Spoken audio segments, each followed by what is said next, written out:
बहुत समय पहले की बात है। एक राजा को उपहार में किसी ने बाज के 2 बच्चे भेंट किए। वे बड़ी ही अच्छी नस्ल के थे और राजा ने कभी इससे पहले इतने शानदार बाज नहीं देखे थे। राजा ने उनकी देखभाल के लिए एक अनुभवी आदमी को नियुक्त कर दिया।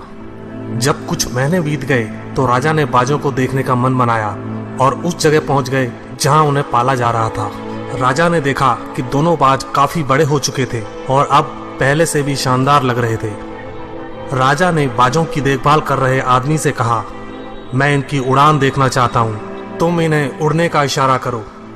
आदमी ने ऐसा ही किया। इशारा मिलते ही दोनों बाज उड़ान भरने लगे, पर जहां एक बाज आसमान की ऊंचाइयों को छू रहा था, वहीं दूसरा कुछ ऊपर जाकर उसी डाल पर आकर बैठ गया जिससे वो उड़ा था। ये देख राजा को कुछ अजीब लगा। क्या बात है, जहां एक बाज इतनी अच्छी उड़ान भर रहा है, वहीं ये दूसरा बाज उड़ना ही नहीं चाह रहा। राजा ने सवाल किया, जी हुजूर, इस बाज के साथ शुरू से यही समस्या है, वो इस डाल को छोड़ता ही नहीं। राजा को दोनों ही बाज प्रिय थे और वो दूसरे बाज को भी उसी तरह उड़ना देखना चाहते थे। अगले दिन पूरे राज्य में ऐलान कर दिया गया, जो व्यक्ति इस बाज को ऊंचा उड़ाने में कामयाब होगा उसे ढेरों इनाम दिया जाएगा। फिर क्या था, एक से एक विद्वान आए और बाज को उड़ाने का प्रयास करने लगे, पर हफ्तों बीत जाने के बाद भी बाज का वही हाल था। वो थोड़ा सा उड़ता और वापस उसी डाल पर आकर बैठ जाता।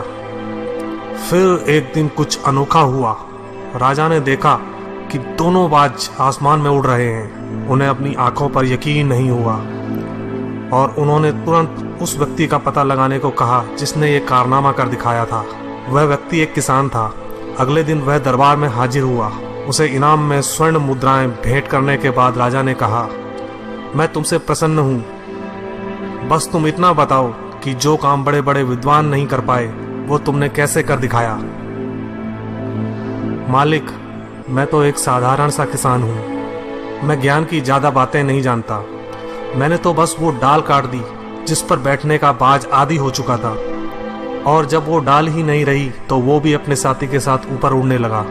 दोस्तों, हम सभी ऊंचा उड़ने के लिए ही बने हैं, लेकिन कई बार हम जो कर रहे होते हैं उसके इतने आदी हो जाते हैं कि अपनी उड़ान भरने की, कुछ बड़ा करने की काबिलियत को भूल जाते हैं। यदि आप भी सालों से किसी ऐसे काम में लगे हैं जो आपके सही पोटेंशियल के मुताबिक नहीं है, तो एक बार जरूर सोचिए कि कहीं आपको भी उस डाल को काटने की जरूरत तो नहीं जिस पर आप बैठे हैं।